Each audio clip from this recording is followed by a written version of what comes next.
Let's catch up with Nationals MP and former Resources Minister Keith Pitt, joining us from Bundaberg. Good to speak to you, Keith. Of course, the Prime Minister was in the Sunshine State today delivering this monumental speech, which worries me to my bones, Keith. This is another big government intervention. He's promising to use our taxpayers' money to subsidise industries and hand out grants to create boondoggles for projects that should either succeed or fail on their own merits, right? Chris, it's another one that's been big on rhetoric and short on detail.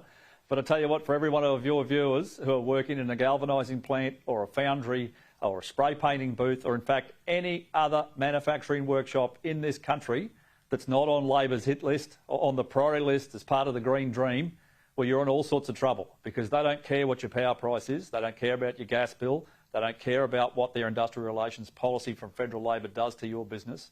They're only interested in the Green Dream boondoggles, as you've put it, and I think that is very dangerous for our country. Well, if it's a national security piece, Chris, well, I'm all for it. Sure.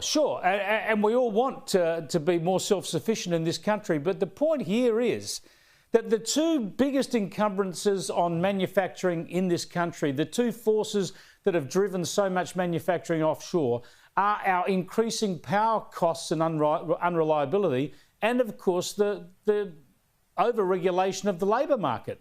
These are the two areas where Labor's making everything worse. Yet they're going to tip more taxpayers' money into what the solar cells or whatever else that they think that they can subsidise to a new place in competition with China. It's absurd. It has economic disaster written all over it. You've got to target your strengths. And for our country, it's not competing with what everyone else is doing. It really isn't, because they do it better in places, unfortunately. They certainly do it cheaper in China. And the idea that our energy security is reliant on China, I just find abhorrent. I'm opposed to that, absolutely. But I want all businesses to be successful. I want all manufacturers to be successful, Chris, not just the ones that are hand-picked by the Albanese government that are likely to provide extraordinary rates of return for what's most likely to be, guess what, union super funds and, of course, Green Dream investors. Well, that's right. It's this picking winners that's the real worry. And the other thing that made me laugh today is he quite rightly points out our resources bounty. But the point is he doesn't want to use any of those energy resources in Australia. He doesn't want to use gas, coal or uranium. Yet he recognises these are our great bounty. So what, other countries get to use them but not us? Well, that's exactly right. That's why we're a great exporting nation, because others benefit off the back of Australia's resources. In Victoria, it's cancelling gas. No gas for Victorian manufacturing. They are going backwards. In Queensland, in particular, in the areas of New South Wales, it's around coal.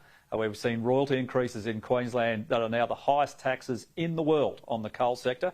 And guess what? They're cancelling projects. They're funding the Environmental Defenders Office, who, guess what, go out and try and shut down resource projects, particularly offshore gas.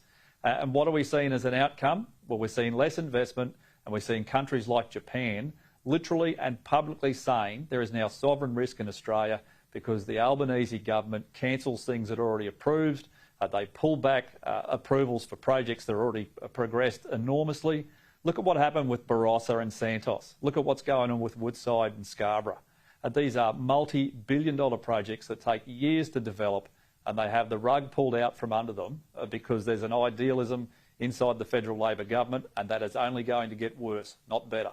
Yeah, it's a hell of a worry. I want to show you a comment that I showed on the program last night. It comes from Jeff Dimery, who you'd be aware is the CEO of Alinta Energy. It was some refreshing frankness from him at the National Press Club yesterday. You came here for truths and straight talking about the transition, so here's a doozy. Australians will have to pay more for energy in the future. Yeah, but the government, Chris Bowen and others, keep telling us that electricity prices are going to go down. Who's right? Oh, well, I'll go with the industry expert, because there's no way it can be cheaper. You can't build over $1 trillion worth of infrastructure with guaranteed rates of return paid for by consumers without putting the price up. It's pretty fundamental. It's just a ridiculous proposition that it will be cheaper. It can't be. Yeah. It will cost more at a time when Australians just can't afford to pay, Chris. There's no doubt about it. And as Jeff Demery says, whether it's through taxes or electricity prices or grants, whatever, we're going to pay higher prices. But he also had this to say when the proposition, the alternative of nuclear was put to him. Could you, if you started now, have nuclear in the market by 2035 or 2038? The answer would be yes. But again, no one's starting now because the legislation isn't conducive to us even exploring that. It's, again, refreshing frankness there. It gets to this point. Yeah, of course we could have a lot of nuclear power available up and firing in this country within a decade. The great argument from the left is that it takes too long, but the only thing delaying it is the laws and encumbrances preventing it. So, I mean, it's kind of a self-fulfilling prophecy for the left to say it'll take too long, right? We'll never forget, Chris, that the Labor government has lifted the moratorium on nuclear. Only in Adelaide to build nuclear submarines. They are investing in reactors. But in Britain, $5 billion of Australia's money to build a reactor for submarines for this country that will provide logistics and supply chains in the UK for nuclear reactors. It will train apprentices and technical experts in the UK for nuclear reactors. Why can't we just invest that money here and get the outcome for this country and our people and all of those kids who are coming through our system looking for highly paid technical jobs that the nuclear industry could provide them?